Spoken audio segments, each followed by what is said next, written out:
Bom, eu resisti muito ao convite que a Maria José muito gentilmente me fez, fundamentalmente porque eu sou suspeito. Eu não consigo falar do Brasil sem ser pelo afeto. Eu sou muito parcial, muito partidário. E falo do Brasil com o patriotismo que tenho por Portugal, que acho que as lacunas maiores que temos hoje em Portugal, nós sabemos muito pouco da história do Brasil. Acho que, se ofendo alguém, peço desculpa. Nem no Brasil se sabe muito a história do Brasil. Nem no Brasil. Mas nós sabemos muito pouco da história do Brasil. Sabemos que foi descoberto em 1500. Depois, como aquilo evoluiu, a gente não faz a mínima ideia. Volta a saber alguma coisa do Brasil porque o Dom João VI fugiu ao Napoleão. Segundo o Napoleão, nas suas memórias, foi o único que conseguiu enganar. Porque fez jogo diplomático, fazia jogo diplomático com os ingleses e com ele. Mas sabemos muito pouco do Brasil. De facto, eu também. Há períodos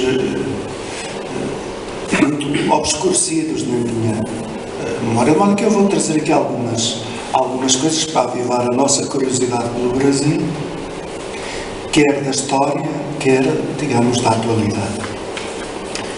Da história sabemos todos que aquela armada chegou ali em frente a Trancoso, que é hoje Trancoso, perto de Porto Seguro, e que foi se aproximando, medindo a profundidade, não fosse as naus encalhar. Sabemos que foi bem preparada, na medida que os frades que foram escolhidos foram os franciscanos, pelo seu dom de se relacionar com os indígenas. Portanto, esse dom foram bem escolhidos, mas depois sabemos muito pouco. E aquilo que eu li, muito do Brasil, é através de autores brasileiros, até do Gilberto Freire, que relata na Casa Grande de Sanzal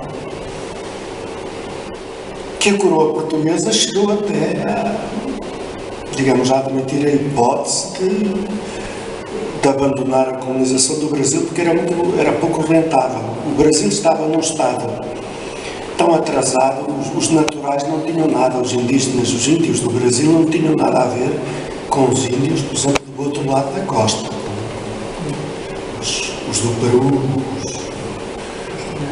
os do México não tinham nada, estavam ainda numa fase de civilização silvícola, portanto não conheciam os instrumentos de ferro.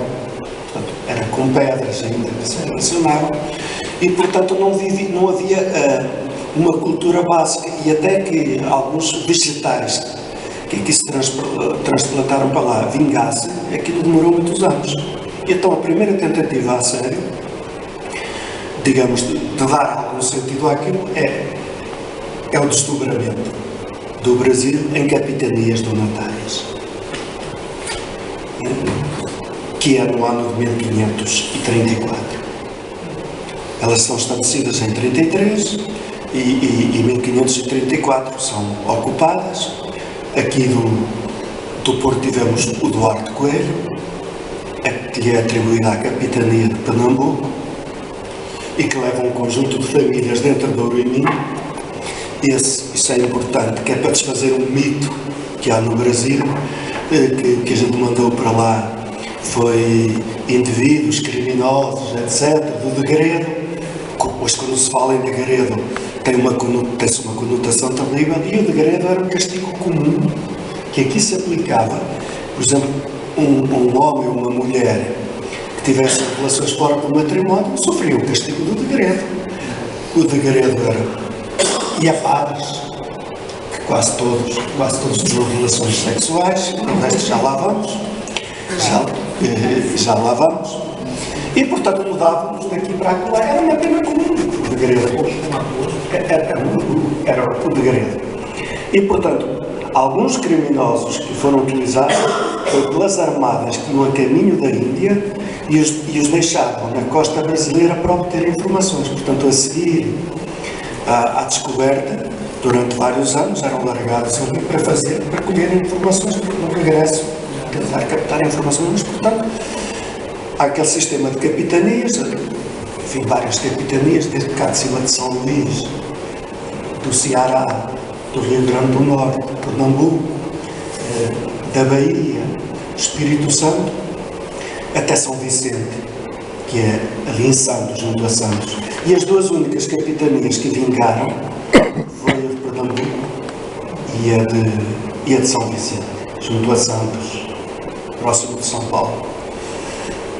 O Duarte Coelho morre lá e fica a mulher dele, que até é ela que dá a Dona Brites Albuquerque, que dá, digamos, uma grande relevância à capitania de Pernambuco.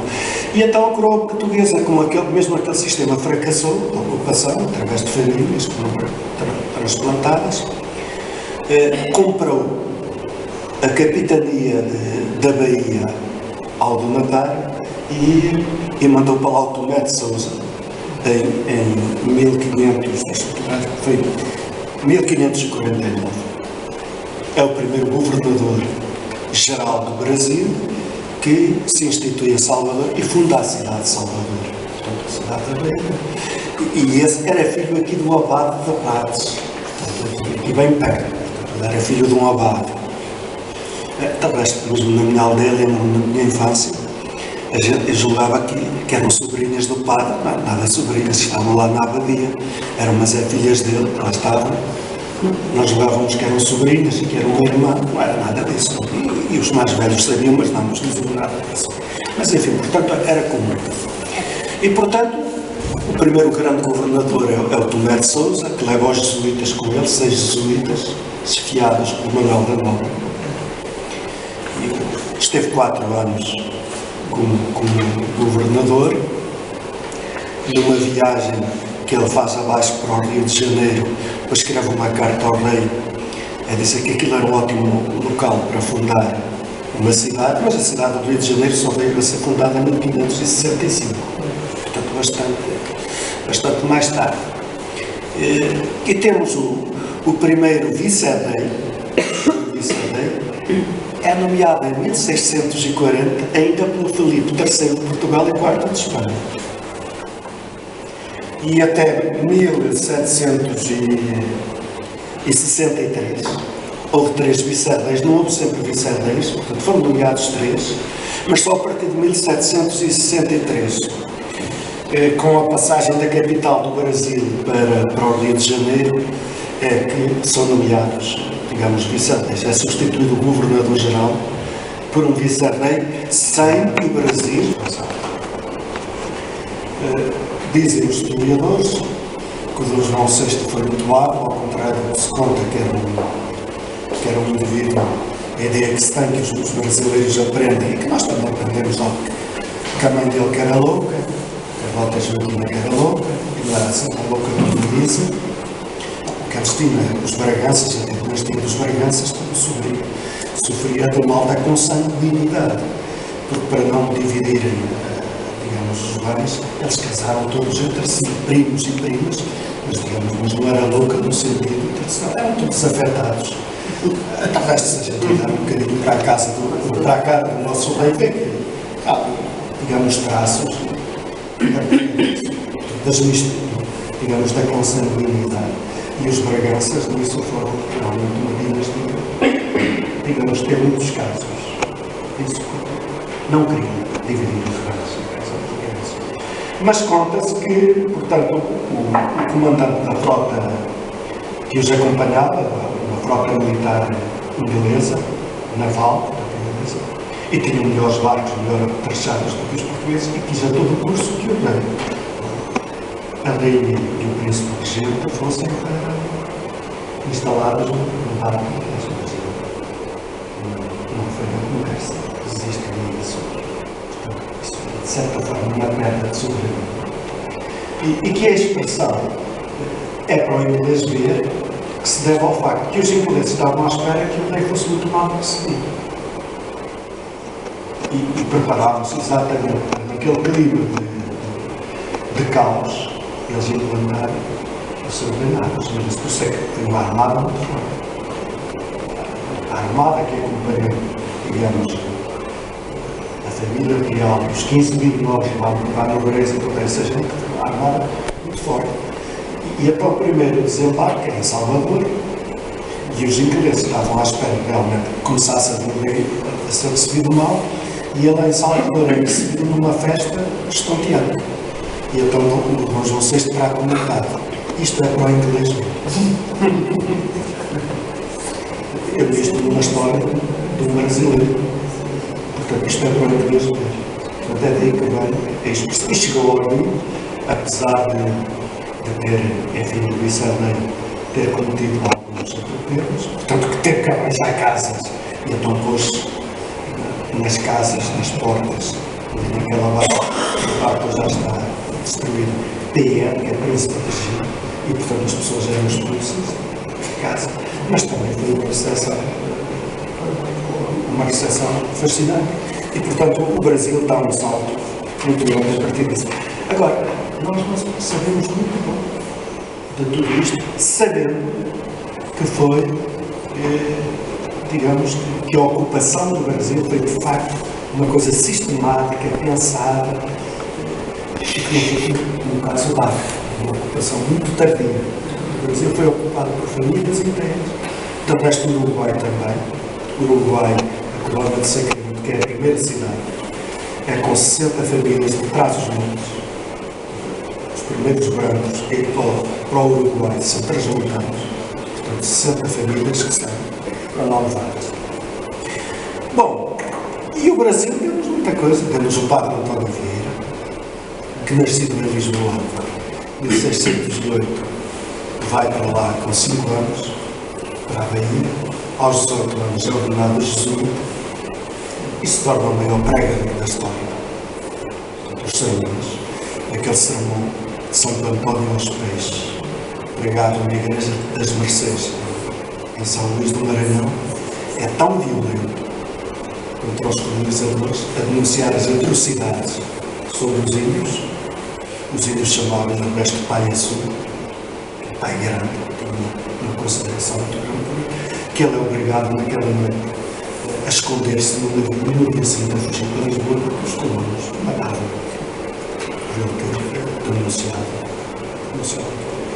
Mas, portanto, temos um Padre António Vieira. Há os sermões dele que realmente são bons fortes. E depois depois da independência de 1640, vem para a pregador da corte. Como sabem, aqui é acusado de ser judeu e é ele próprio que se defende perante a Inquisição. É ele que negocia depois com os holandeses o reconhecimento da recuperação do Brasil. Que negocia e regressa para o Brasil, onde vai falecer em 1698, uma idade. 1697 é uma idade que não é para brincar. 90 anos, naquela altura, uma idade vetusta. São Luís do Maranhão dá os Gonçalves Dias, o meu país tem Palmeiras, portanto, não sabia, e escreveu isso em Coimbra. É em Coimbra que ele escreve isso. De resto, que a própria da saudade. A ideia da capital do Brasil, em Brasília, já era uma ideia defendida pelo Marquês de Pombal, não naquele local, mas já defendia que a capital do Brasil poderia ser num local mais no interior, e que fosse acessível por navegação, que o barco era um grande instrumento de locomoção. O Padre António Vieira defendia que a capital do Império Português, para o Império ter sucesso, que devia ser no Brasil, porque dali era mais fácil acudir às diferentes partes, e de resto os holandeses são expulsos de Angola pelo Estácio de Sá. Não, pelo Salvador Correia de Sá, que é da família dos mestres de Sá. Tiveram o Eustácio, o Martins, o Mãe e o Salvador, que deu o nome ao liceu, que se chamava, antes da independência, Salvador Correia de Sá. É uma armada parte do Rio de Janeiro, portanto, do capitão da capitania do Rio de Janeiro, e que vai escorraçar os holandeses de Angola. Portanto, essa visão que o padre António Vieira tinha era uma visão fantástica. E, como disse atrás, é a partir do Rio, aquela aventura do sul do Cone Sul também. Portanto, essa utopia é uma utopia interessante. Portanto, o mito do Quinto Império, que é o tema, que seria o Império do Espírito Santo, que era por isso que a Inquisição também o acusa de heresias, mas já tinha esse mito, que o Império, e que o Pessoa retoma esse mito, que não será um Império da Força, mas um Império do Espírito, e a capital seria no Brasil. E, portanto, esta utopia já teve algumas concretizações. A capital do reino já foi no Rio de Janeiro. Com Dom João VI, a capital é transferida para o Rio. É lá. Era no Rio. Depois tivemos uma rainha que era brasileira, a filha de Dom Pedro, que declarou a independência do Brasil. Era brasileira, nasceu no Brasil e veio para aqui passar. Dizem os historiadores que o Dom João VI foi muito hábil, ao contrário do que se conta, que era um indivíduo. A ideia que se tem, que os brasileiros aprendem, e que nós também aprendemos logo, que a mãe dele que era louca, a Volta Joaquina que era louca, e não era assim tão louca como dizem, que eles tinham os Braganças, até a dinastia dos Braganças, sofria de uma alta consanguinidade, porque para não dividirem os bens, eles casaram todos entre si, primos e primas, mas não era louca no sentido de eram todos afetados. Através de se olhar um bocadinho para a cara do nosso rei, digamos, traços da consanguinidade. E os Braganças, nisso, foram realmente uma dinastia, digamos, que em muitos casos, isso não queriam dividir os bens. Mas conta-se que, portanto, o comandante da frota que os acompanhava, uma frota militar inglesa, naval, inglesa, e tinha melhores barcos, melhor trechados do que os portugueses, e quis a todo curso que o rei, a rainha e o príncipe regente fossem instalados no barco inglês. Não foi na conversa, existe isso. De certa forma, uma perda de soberania. E que a expressão é para o inglês ver que se deve ao facto que os ingleses estavam à espera que o rei fosse muito mal recebido. E preparavam-se exatamente naquele clima de caos, eles implantaram o seu reinado. Mas por isso é que tem uma armada muito forte. A armada que acompanhou, digamos, a família real, os 15 mil nobres lá na nobreza e toda essa gente, uma armada muito forte. E até o primeiro desembarque em Salvador, e os ingleses estavam à espera que realmente começasse a ver a ser recebido mal, e ele em Salvador é recebido numa festa estonteante. E então o Dom João VI trata uma metade. Isto é para o inglês ver. Eu vi isto numa história de um brasileiro. Portanto, isto é para o inglês ver. Portanto, é daí que vem a expressão. E chegou ao Rio, apesar de ter, enfim, o Vicente ter cometido alguns atropelos, portanto, que ter que arranjar casas, e então pôs nas casas, nas portas, naquela barca já está destruída. PM, que é Príncipe de Egito, e portanto as pessoas eram expulsas de casa, mas também foi uma recepção fascinante. E portanto o Brasil dá um salto muito grande a partir disso. Agora, nós sabemos muito pouco de tudo isto, sabendo que foi, digamos, que a ocupação do Brasil foi de facto uma coisa sistemática, pensada, e no caso da uma ocupação muito tardia. O Brasil foi ocupado por famílias inteiras, do resto do Uruguai também. O Uruguai, a colónia de Sacramento, que é a primeira cidade, é com 60 famílias de Trás-os-Montes. Os primeiros brancos a ir para o Uruguai são transmontanos. Portanto, 60 famílias que são analisadas. Bom, e o Brasil temos muita coisa. Temos o Padre António Vieira, que nascido em Lisboa, em 1608, vai para lá com 5 anos, para a Bahia. Aos 18 anos é ordenado jesuíta e se torna o maior pregador da história.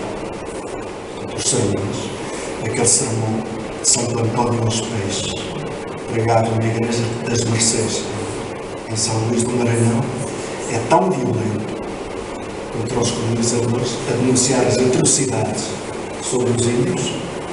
Os índios chamavam de resto pai azul, que é pai grande, uma consideração muito grande, que ele é obrigado naquela noite a esconder-se no navio e no dia seguinte a fugir para Lisboa porque os colonos matavam por ele ter denunciado. Mas, portanto, temos um Padre António Vieira. Há os sermões dele realmente são monstros. E depois vem depois da independência de 1640, vem para pregador da corte. Como sabem, aqui é acusado de ser judeu e é ele próprio que se defende perante a Inquisição. É ele que negocia depois com os holandeses o reconhecimento da recuperação do Brasil. Negocia e regressa para o Brasil, onde vai falecer em 1698, uma idade, 1697. É uma idade que não é para brincar. 90 anos, naquela altura, uma idade vetusta. São Luís do Maranhão dá os Gonçalves Dias, no país tem Palmeiras, portanto, não sabia, escreveu isso em Coimbra. É Coimbra que ele escreve isso. Talvez porque foi o poder da saudade. A ideia da capital do Brasil, em Brasília, já era uma ideia defendida pelo Marquês de Pombal, não naquele local, mas já defendia que a capital do Brasil devia ser um local mais no interior e que fosse acessível por navegação, que o barco era um grande instrumento de locomoção. O Padre António Vieira defendia que a capital do Império Português, para o Império ter sucesso, que devia ser no Brasil, porque dali era mais fácil acudir às diferentes partes, e de resto os holandeses são expulsos de Angola pelo Estácio de Sá. Não, pelo Salvador Correia de Sá, que é da família dos Meios de Sá. Tiveram o Estácio, o Martins, o Mãe e o Salvador, que deu o nome ao liceu de Luanda, que se chamava, antes da independência, Salvador Correia de Sá. É uma armada que parte do Rio de Janeiro, portanto, do capitão da capitania do Rio de Janeiro, e que vai escorraçar os holandeses de Angola. Portanto, essa visão que o Padre António Vieira tinha era uma visão fantástica. E como disse atrás, é a partir do Rio, aquela aventura do sul, do Cone Sul também.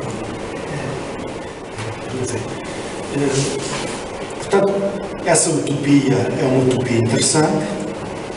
Portanto, o mito do Quinto Império, que ele tinha, que seria o Império do Espírito Santo, que era por isso que a Inquisição também o acusa de heresias, mas já tinha esse mito, que o Império, e que o Pessoa retoma esse mito, que não será o Império da Força, mas o Império do Espírito, e a capital seria no Brasil. E, portanto, esta utopia já teve algumas concretizações. A capital do reino já foi no Rio de Janeiro. Com Dom João VI, a capital é transferida para o Rio. É lá. Era no Rio. Depois tivemos uma rainha que era brasileira, a filha de Dom Pedro, que declarou a independência do Brasil. Era brasileira, nasceu no Brasil. E veio no casarinho, nas ruas. Lembro-me de uma vez que eu estava no Oeste, no Rio de Janeiro, e fui passar o fim de semana num sítio a 70 km do Rio, já não me lembro o nome da cidade, lá um sítiozinho lá de um colega, que ficava aí a uma dúzia de quilómetros da cidade, é uma cidade pequena, e a gente entreteve-se, e de repente queríamos fazer no sábado lá um rodízio, portanto, de carnes, assar de carne, e chegámos lá à cidadezinha, o açougue, que lá ainda se chama açougue, que traz os montes, é açougue, não é tarde, é açougue, é açougueiro, estava fechado. E portanto eu disse, ei, Tiago, já não temos solução. Eu disse, não tem problema. Já não sei que o açougueiro não queira vender. Agora se ele quiser vender, tem solução. Porquê? Porque ele mora em cima. Eu sou bem embaixo, mas ele mora em cima. Como é que tu sabes? Porque eu conheço a estrutura destas casas, que isto é como lá no meu anterior, de trás dos montes é assim. E no Porto também. Embaixo o comércio e em cima as moradias. E vão ainda nas ruas de São Paulo, de ruas tradicionais. É assim. E portanto foi tudo transposto para lá. E na culinária é a mesma coisa. Isto é uma coisa fascinante. É que a culinária muda os ingredientes, mas a maneira de fazer a comida é igual. É igual em Cabo Verde, é igual em Angola, é igual em Moçambique. Mas se, por exemplo, estiver na Amazónia, a Amazónia, como sabem, pertence parte ao Brasil, parte à Venezuela, parte ao Peru. Na Amazónia brasileira, a comida é como aqui, com outros ingredientes. Se passar para o lado do Peru, não é para a Espanha.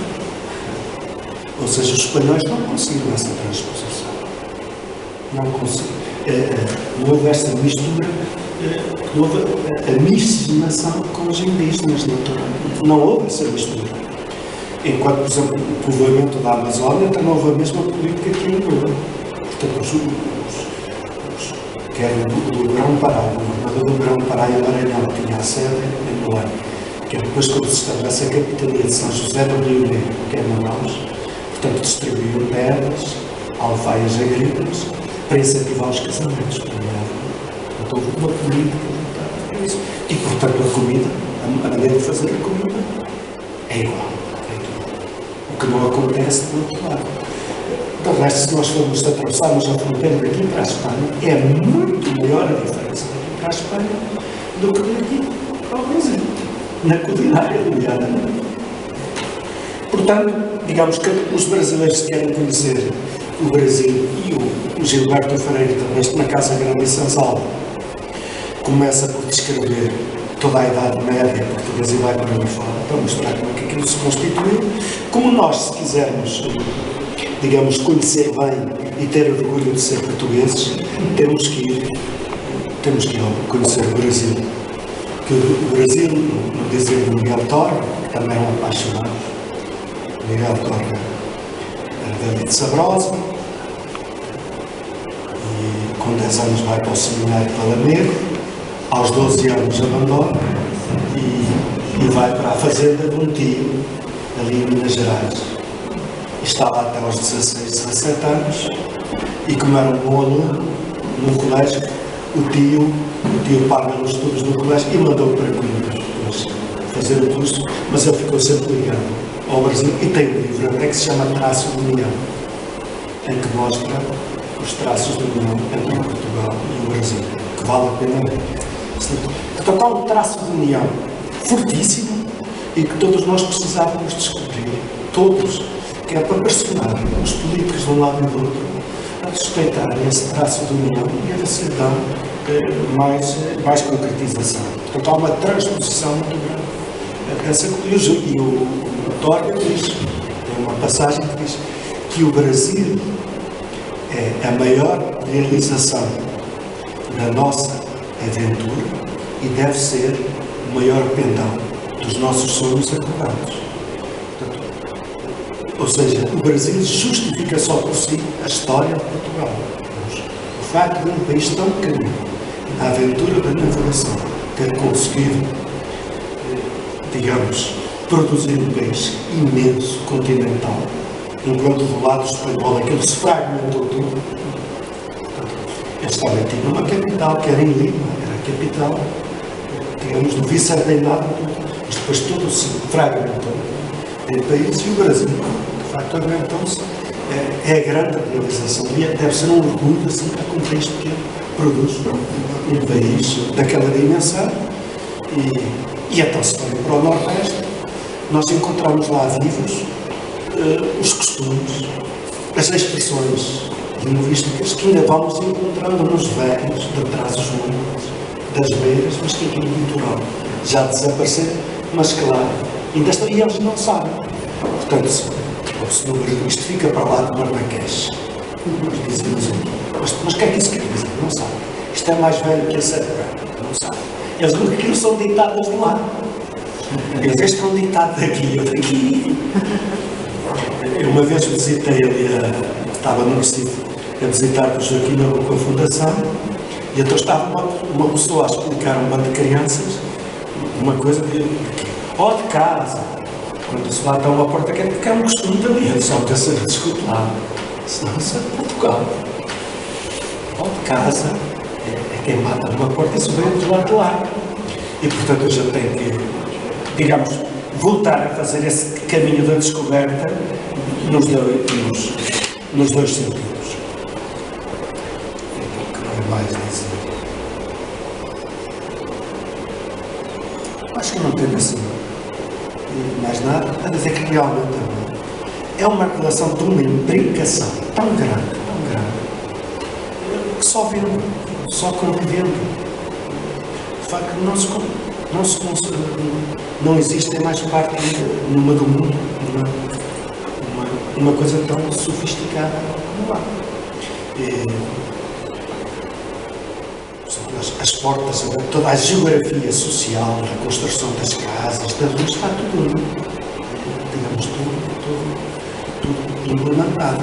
E, sobretudo, era bom que os nossos historiadores e toda a gente aprendesse que o Brasil foi feito uma aposta persistente e que Portugal quis mesmo fazer do Brasil um país que fosse a sua, como é que é dizer, a sua continuação. Portanto, foi uma espécie de um duplo, muito maior em tamanho grande. Não tem nada a dizer.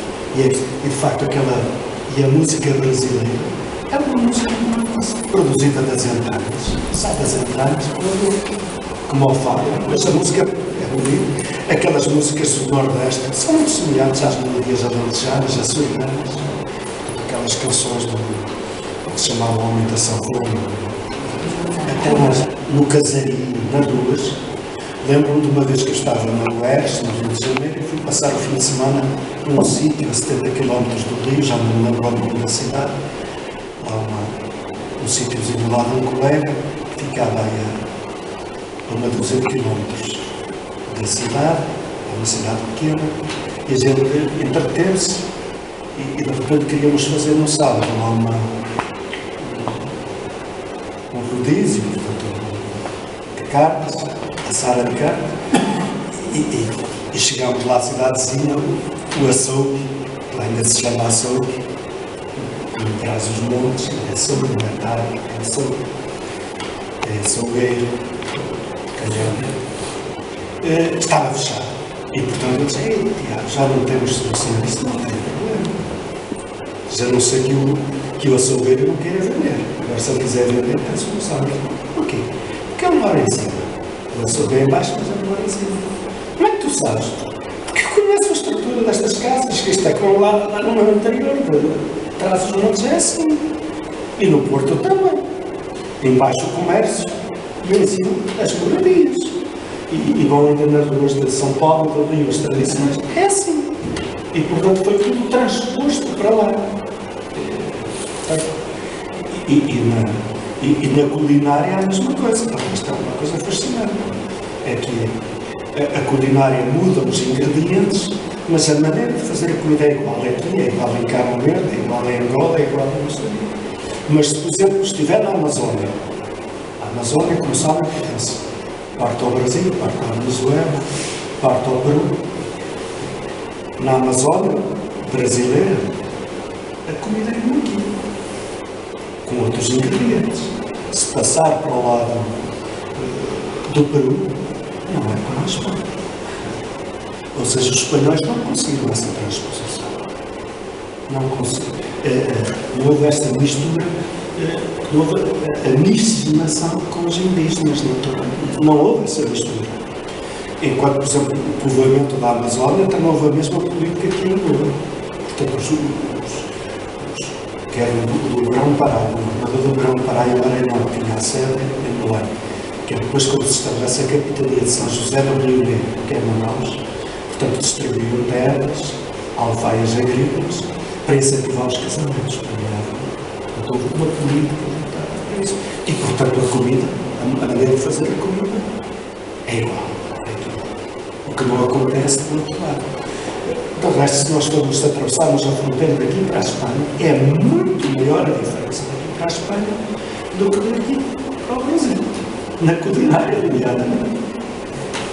Portanto, digamos que os brasileiros que querem conhecer o Brasil, e o Gilberto Freire, também na Casa Grande em Sansalvo, começa por descrever toda a Idade Média, porque o Brasil vai para ali fora, para mostrar como é que aquilo se constituiu. Como nós, se quisermos, digamos, conhecer bem e ter orgulho de ser portugueses, temos que ir conhecer o Brasil. Que o Brasil, no dizer de Miguel Torga, que também é um apaixonado, Miguel Torga era de Sabrosa,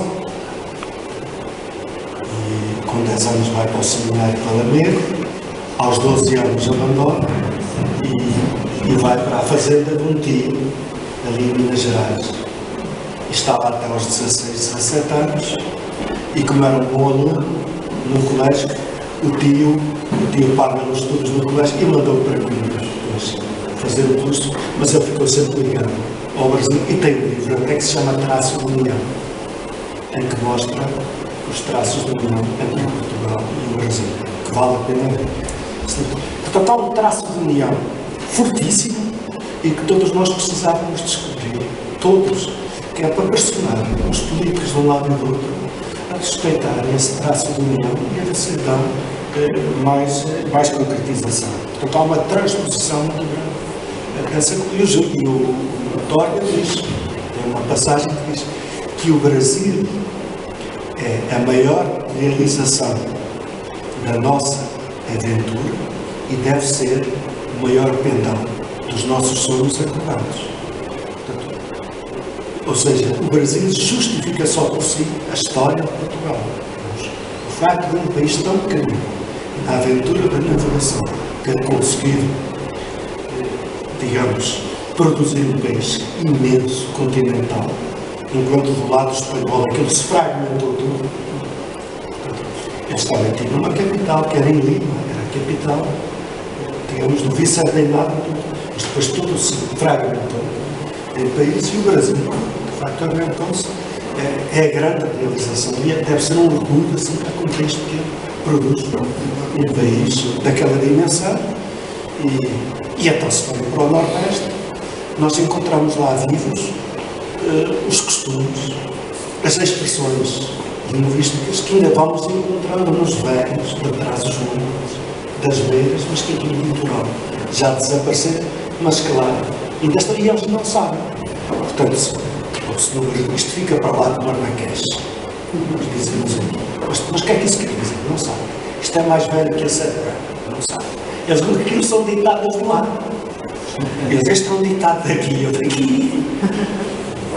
Eu uma vez visitei ali, estava no Recife, a visitar o Joaquim Nabuco, a Fundação, e então estava uma pessoa a explicar a uma de crianças uma coisa de casa.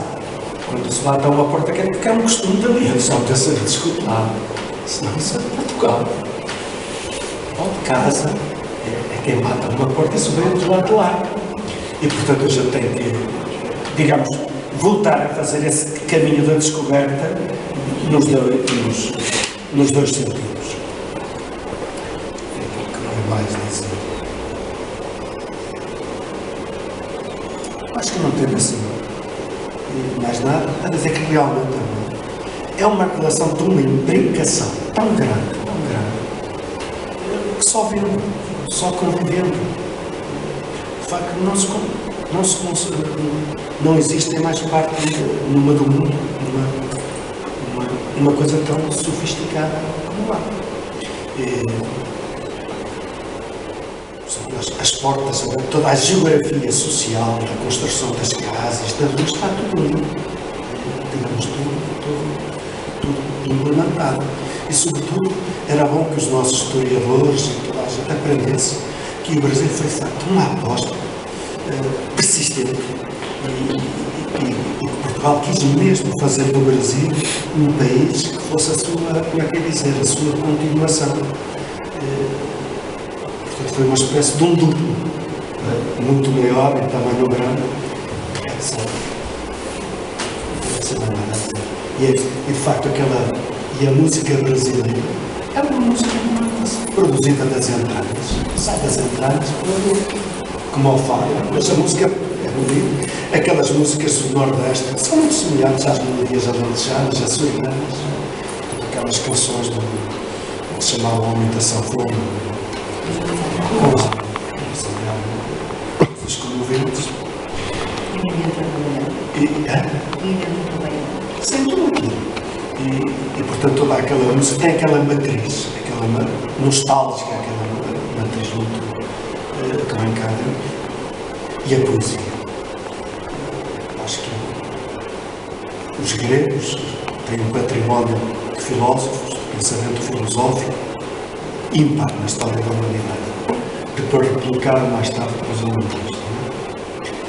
Mas acho que a poesia não existe no mundo do país que tenha tanto poeta, como tem e que tenha a poesia tão incrustada, digamos, na essência do seu povo.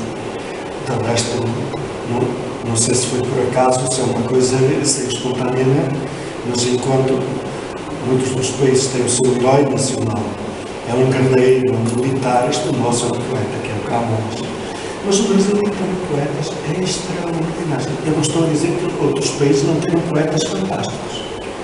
A Alemanha tem o Rilke, poeta, os irmãos Thomas poeta de escopo mundial, mas digamos que nós temos aos pontapés. E o Brasil também tem aos pontapés. E, portanto, há, de facto, uma similitude que eu acho que nós precisávamos de dar visibilidade a estas coisas e de as dizer, porque aquilo que não tem palavras não existe, tende a desaparecer. E nós não podemos deixar de desaparecer esta imbricação que há no Brasil, porque isso somos muito prejudicados com isso. O Brasil precisará pouco de nós, ou nada, mas nós precisamos muito. Ele de nós precisa muito pouco. Ou nada. Tenho dito. Muito obrigado.